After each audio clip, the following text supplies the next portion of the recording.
Good evening, folks. My name is Amiibo Jason, and welcome to the Daily Wiretap for the evening of April 4th, 2017. Every evening, the Daily Wiretap takes a look at the biggest stories in the world of Nintendo and wraps it up in a nice, neat little package so you don't have to. Let's see what went on today.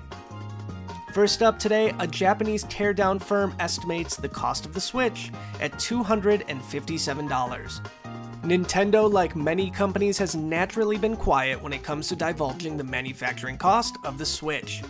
All we knew up until now was that the company refuses to sell the system at a loss. They did the same thing with the Wii U.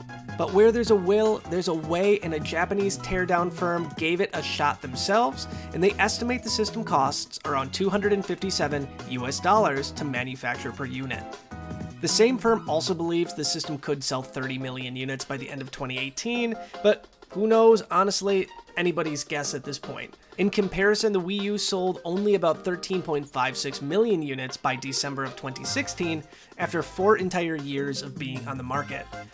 At this point, it's way too soon to tell, but we have our fingers crossed that Nintendo has a major hit on their hands.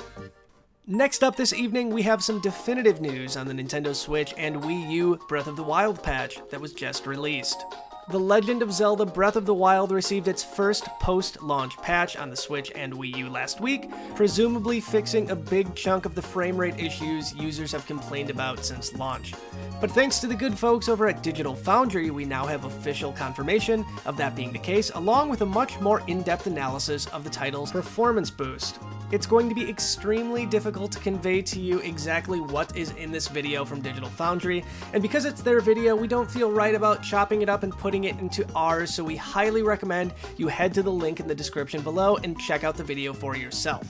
However, for Switch owners, many frame rate dip issues were fixed. Unfortunately though, the Wii U version doesn't really benefit from the new patch almost at all, sporting nearly identical performance.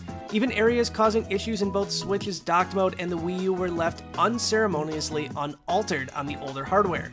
As it stands right now, an undocked Switch remains the smoothest way to experience Breath of the Wild. And finally this evening, Aonuma says Breath of the Wild's open world may become the standard for Zelda games.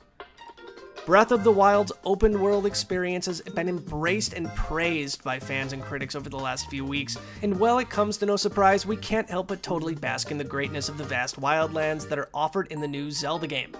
Truth be told, the tremendous expansion has come to define the gameplay in just about every way, and it sounds like the impact of this new offering from Nintendo may be more permanent.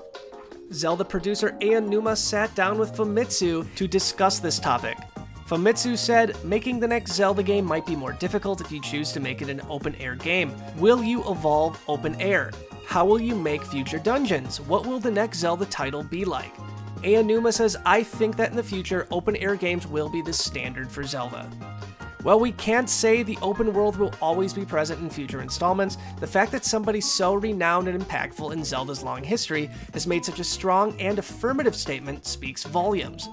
We're very much looking forward to learning more about the development team's feelings and plans about the presence of open air in the series, and we'll make sure to report back with any news regarding this as soon as it becomes available. And that's going to wrap up another installment of the Daily Wiretap for April 4th, 2017. As always, you can find a link down in the description below to our full written article, and you can head over to nintendowire.com for all of your Nintendo news needs. See you guys tomorrow.